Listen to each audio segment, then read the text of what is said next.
Welcome back, Show Me Trucks. I told you I was going to do a little comparison of the frame of the 67 72 compared to a 73 to, I don't even know, 80 something, a square body. This is a 67 frame rail that I shortened to a short bed, and then that is a square body frame. So basically, I got this pole in the way, but basically up front, you can see the angles are a lot the same until you get back by the cab. Your core supports on the 67 is back farther, and I've heard that. Where the leaf is going to mount is actually going to be in front of my core support bracket instead of behind it like it is on here. They also have this little kick up. I'm going to leave that there.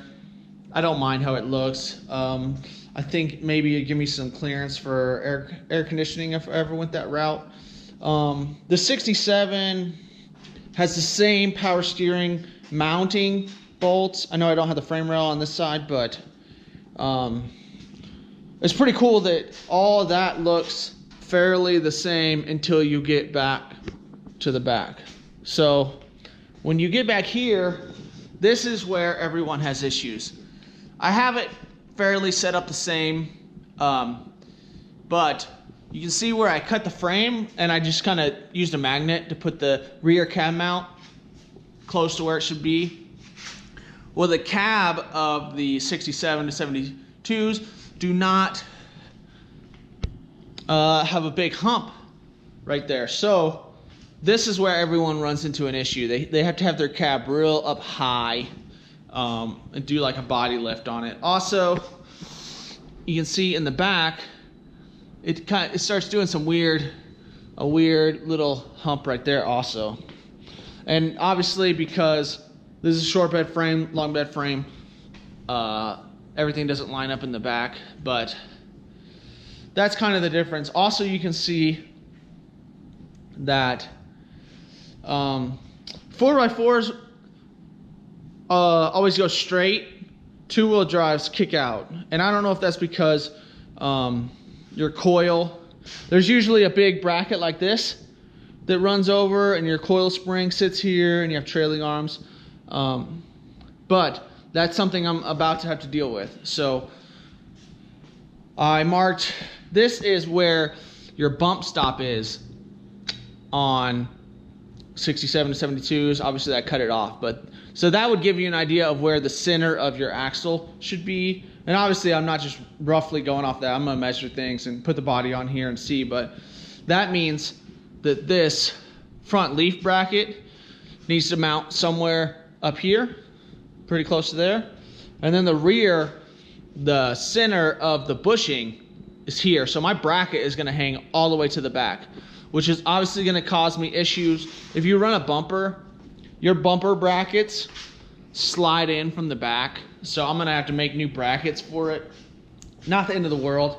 Also, that kind of will give me some issues on making a hitch, because I do wanna be able to tow with this truck. So I might have to do a big beefy hitch, and instead of this crossmember, just run a big hitch bracket and then run my hitch off here.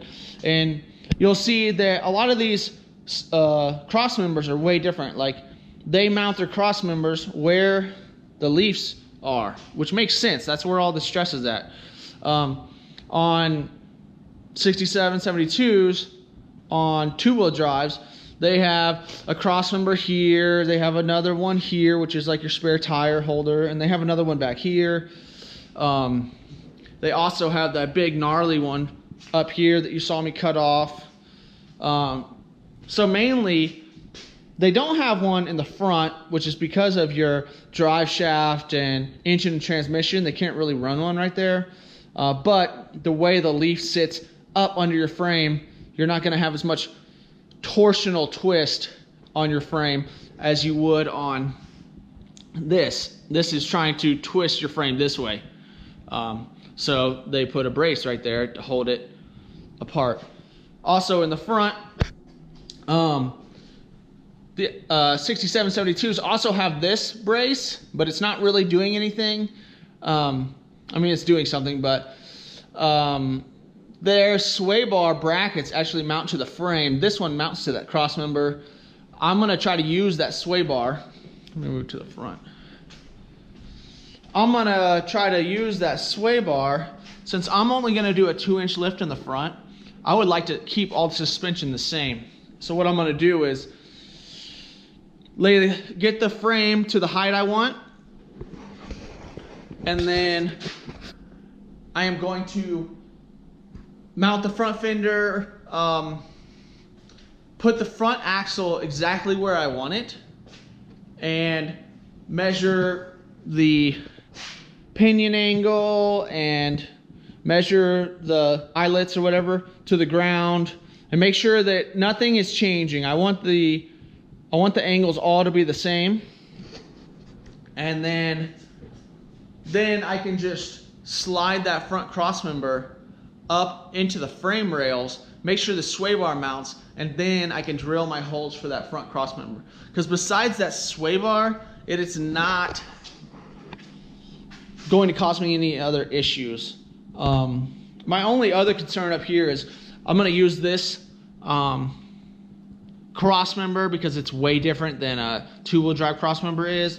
I do have concerns of where my engine's going to sit, but I am going to get the axles in there, everything mounted, and then I can deal with the engine later. The engine probably just sits up higher on the frame than it does on a 2-wheel drive, but I already have a lowered oil pan because my truck was really low on airbags and I wanted all the clearance I could. So that actually kind of helps me, because then I don't have to worry about hopefully the front axle coming up and touching the engine anywhere. So that's the difference. Square body compared to a 6772. It's mainly right in here. I've heard guys say that they can just mount the bed straight to this frame rail, but this high hump has me questioning that, because you don't have a ton of extra room between your wood bed and your frame. So maybe they can get away with it, but I kind of am wondering how they do that. But that's not what I'm doing on this truck. So I'm gonna keep getting to fixing parts on the frame rail, if you guys want to see that. My main one next is why the frame rails are all separate. This frame has a hump where your emergency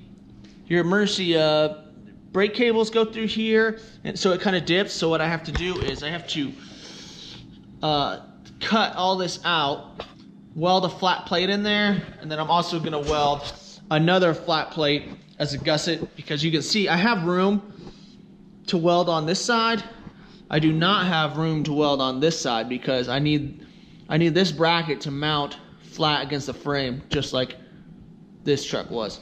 So I'll weld in a 3/16 on here, and then probably a 1/4 inch brace, just to make sure we have no issues when we're jumping the truck off cliffs, you know? So hope you guys enjoyed seeing the difference between 67 to 72 Chevy C10 versus a 82 K20 chassis. So follow along, make sure and subscribe. We're gonna be changing the short bed 67 bare metal truck to a 4-wheel drive later.